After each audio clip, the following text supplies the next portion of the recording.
Hi everybody, how are you? Welcome to week 2. I think we had a pretty good week 1, and if anyone hasn't yet gotten a chance to finish the writing assignments from week 1, please go ahead and submit them, and I will give you partial credit if you can get them done this week. Alright, now to the real deal. I wanted to post a video just to talk a little bit more about this essay number 1. The chapter gives a lot of great information, so if you haven't read it, please do, but I wanted to just discuss it and maybe give you an example, something to think about. So it's reflecting on a significant event. So it's got to be something that's important to you, something that matters to you, something that's somewhat unique to you in a way. And you can write about prom or graduation, but only do that if something really interesting happened there that might be different from other people.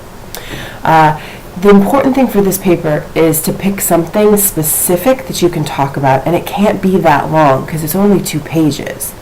Let me give you an example of something that I might do.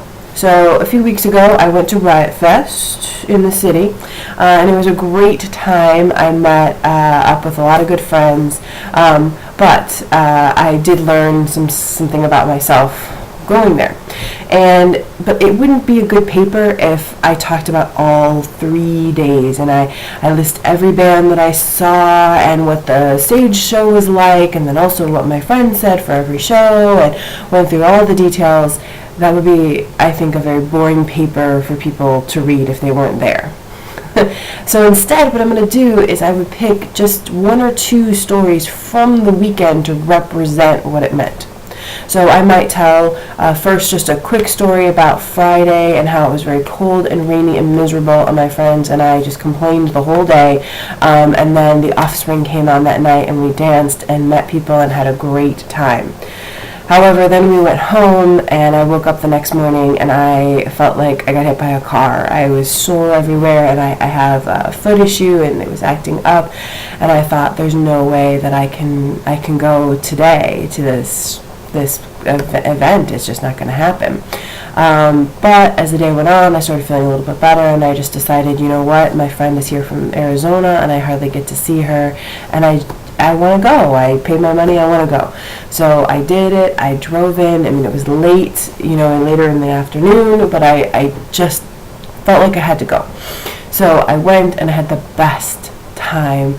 And my friend from Arizona was there. She's my oldest friend. We watched the Flaming Lips and the National, and they were fantastic, and I was so happy that I went.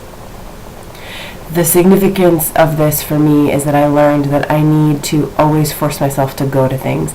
Even if I'm tired or not feeling the best, that it's always worth it to go and see my friends and family, and it's just always worth it.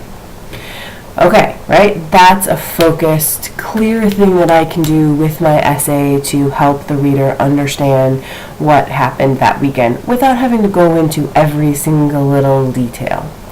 I hope that helps. A way to think about it would be inner voice and outer voice for every essay. So in this case, the outer voice is going to be me telling what happened. We walked here, she did this, I did that, she said this, I said this. The inner voice is where you explain how you felt about it, right? So, she said something, and then I was excited when she said that, or it made me happy to hear that.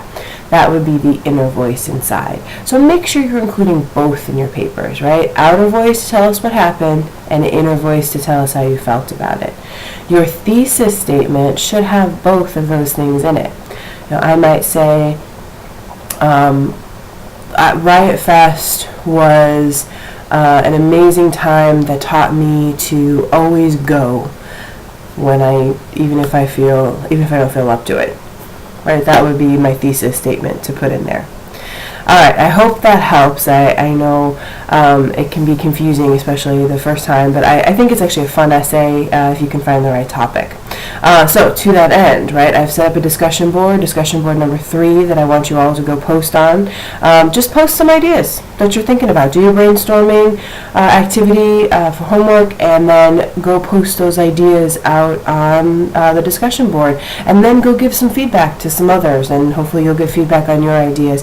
It'll be a place I can go and give you feedback, and you're not beholden if you decide to do something completely different from what you post on the discussion board. That's okay. Monday. But this is your audience. These are the people that are going to read it, including me. And I think that getting some feedback on different topic ideas is going to help you get the best paper. Please email me if you have any problems, issues, whatever you got, and I look forward to seeing your topics. And then for Sunday, there's some essays for you to read and respond to that are example essays, so hopefully that'll help as well. And if I get a chance, I will try to post some student examples for you from my previous classes as well. All right, that's it. Have a good week, and we'll see you soon.